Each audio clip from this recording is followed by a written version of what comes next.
Warning to the rest of Formula One. Mercedes are going to raise the bar to stay on top. The five-time champion was back in Northamptonshire today, celebrating the team's success after helping them to their fifth consecutive Constructors' title. Our sports editor Jonathan Park was there. They're all teammates, just the man in the middle gets to spray the champagne and race the car that they helped build. Well, look at the interest over there in Lewis. Everybody is just trying to get a selfie with him, trying to get an autograph with him. He's working through most of them, but there's still quite a few of them to do, and they all want to just say thank you to him. Nearly 1,000 men and women work at this Mercedes factory in Brixworth. It's where the engines are built. They are the hidden heroes behind this team's domination of Formula One. A lot of these engineers, they're all geniuses. They come up, they create new code, come up with new designs, new concepts, and a couple of months later they've developed it even further, and then they've tested it, and then it's going to be in the engine 7 months down the road. So that I love seeing, the technology, the evolution of it, and then to be the one to get to go and test it. There's only 2 of us that get to do it, so it's pretty awesome. This corner of Northamptonshire has produced Formula One engines for nearly 30 years, and some of the staff still remain from the days of Ilmore Racing.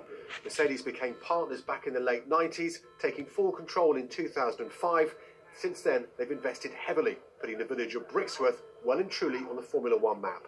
We've got several employees here now that have worked for what was Ilmore and then Mercedes Ilmore and now Mercedes AMG High Performance Powertrains, and they've worked for over 30 years in this location here in Brixworth, working on IndyCar engines and then Formula One and touring car engines, and now our AMG High Performance car, our hypercar, and also Formula E that we're working on for the future.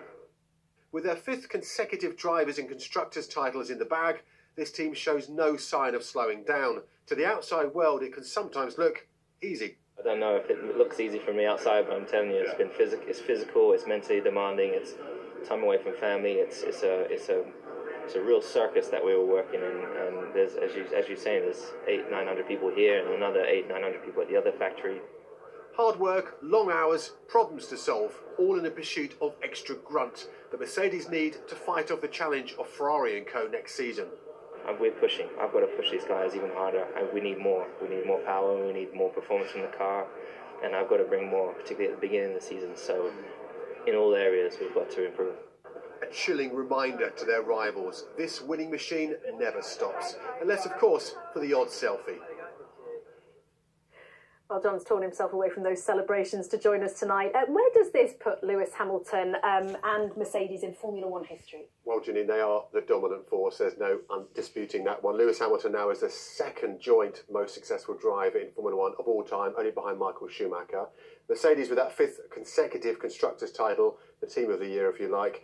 Only Ferrari have matched that with Schumacher at the wheel in the early 2000s. That puts it into context. And as you heard there, a warning from Lewis to the rivals that the hard work continues. They'll be clocking up plenty of overtime in Brixworth and Brackley, you'd think, getting that 2019 engine ready. Well, let's talk about that, because it's all about Northamptonshire engineering. How important is that to Formula One? Well, it's massive, of course, and it's always a good chance to say this as well, because nearly 2,000 people work at Mercedes alone. Almost 3,500 companies employ 40,000 people in Motorsport Valley within an 80-mile radius of Silverstone. So it's really, really big stuff, big money, big investment, of course. And also a sense of pride. I spoke to Lee there today, who's worked 27 years at Brixworth. He actually worked on Lewis Hamilton's first engine. And you just talking to them, you just get a sense of how proud they are to be working in this industry and how successful they are as well. Well, you've just heard Hamilton says they've got to raise their game even further. We'll wait for that. John, thank you.